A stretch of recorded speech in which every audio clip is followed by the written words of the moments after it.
आज हम इस बात का जायजा लेंगे कि कैसे कभी-कभी छोटे-छोटे मनफी वाकयात या अल्फाज हमारे जज्बाती सुकून पर बहुत गहरा असर डालते हैं। ये एक ऐसी कहानी है जो सिखाती है कि बाहर हालात कैसे भी हों, अंदर का सुकून कैसे बरकरार रखा जा सकता है।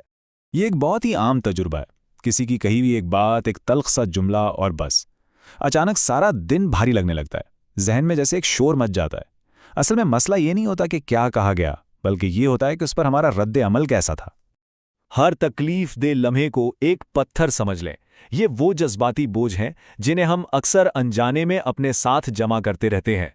एक ऐसा बोझ जो दिखाई तो नहीं देता, लेकिन हर कदम पर महसूस जरूर होता है। चलें अब जरा इस कहानी में उतरते हैं। ये थॉमस नामी एक नौजवान की दास्तान है जो जिस्म से तो बहुत मजबूत था, लेकिन उसके दिल को सुकून नहीं था। हर छोटी बड़ी बात पर उसका रद्द-अमल इतना शदीद होता कि उसके अंदर की सारी शांति छिन जाती थी। थॉमस की हालत कुछ ऐसी थी कि जब भी कोई उसका दिल दुखाता, वो तसव्वुर करता कि उसने एक पत्थर उठाकर अपने थैले में डाल लिया है। साल गुजरते गए और ये थैला इतना भारी हो गया कि उसका बोझ उसकी कमर को झुका देता था और उसकी नज़रों के सामने दुनिया अंधेरी और उदास हो गई थी। एक सुबह थॉमस अपने गांव से निकलकर पहाड़ों की तरफ चल पड़ा, शायद ये सोचकर कि खुली हवा उसके भारी दिल को कुछ हल्का कर दे। वहीं रास्ते में उसे एक बूढ़ा सौदागर मिला जो इतने हल्के कदमों से चल रहा था जैसे उसके ऊपर कोई बोझ ही न हो।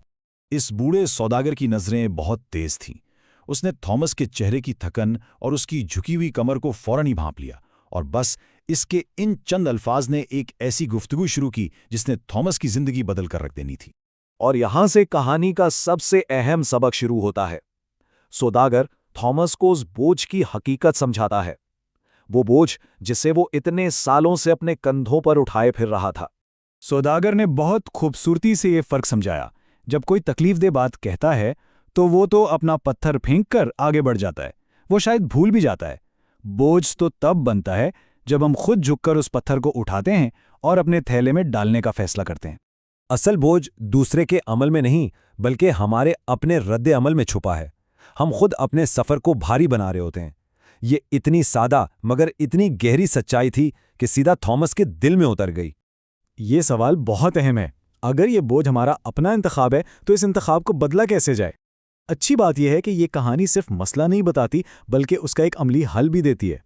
सौदागर ने थॉमस को सिखाया कि हर पत्थर को वहीं छोड़ दो जहां वो गिरा है, और इसके लिए एक छोटी सी मश्क है जिसे कोई भी अपनी जिंदगी का हिस्सा बना सकता है। ये एक बहुत ही सादा लेकिन बेहद ताकतवर मश्क है। हर रात सोने से पहले दिन भर के किसी भी नेगेटिव एक्सपीरियंस को जहन में एक पत्थर की तरह लाएं और फिर शौरी तौर पर उसे छोड़ने का फैसला करें। ये अमल आहिस्ता आहिस्ता दिल को हल्का और जहन को बिल्कुल साफ कर देता है। तो इस सारी बात का निचोड़ क्या है? वो ये कि असल ताकत दूसरों के कामों को काबू करने में नहीं, बल्कि अपने रद्द अमल को काबू करने में है। हमारी आज़ादी इसी इंतखाब में छुपी है। ये जिंदगी का एक बुनियादी उसूल है। जब ये बात समझ आ जाए कि बोझ उठाना या ना उठाना हमारा अपना फैसला है, तो इंसान अपनी जज्बाती दुनिया का खुद मालिक बन जाता है। अंदर का सुकून बाहर के शोर से खराब नहीं होता, बल्कि ये एक अंदरूनी फैसला होता है। जिस लम्हे हमने तकलीफदेह बातों को नज़रअंदाज करना सीख लिया, समझे उसी लम्हे सुकून का रास्ता खुल गया। इस एक छोटे से फैसले का असर बहुत गहरा हो सकता है। हर बार जब किसी मनफी बात को खुद पर हावी होने से रोका जाता है, तो ना सिर्फ एक दिन बर्बाद होने से बचता है, बल्कि दिल भी आज़ाद महसूस करता है। और आखिर में ये सवाल खुद से पूछने का है, आज के दिन की वो कौन सी भारी बात है, वो कौन सा पत्थर है जिसे छोड़कर दिल को हल्का किया जा सकता है। याद रहे, रद्द अमल ही असल ताकत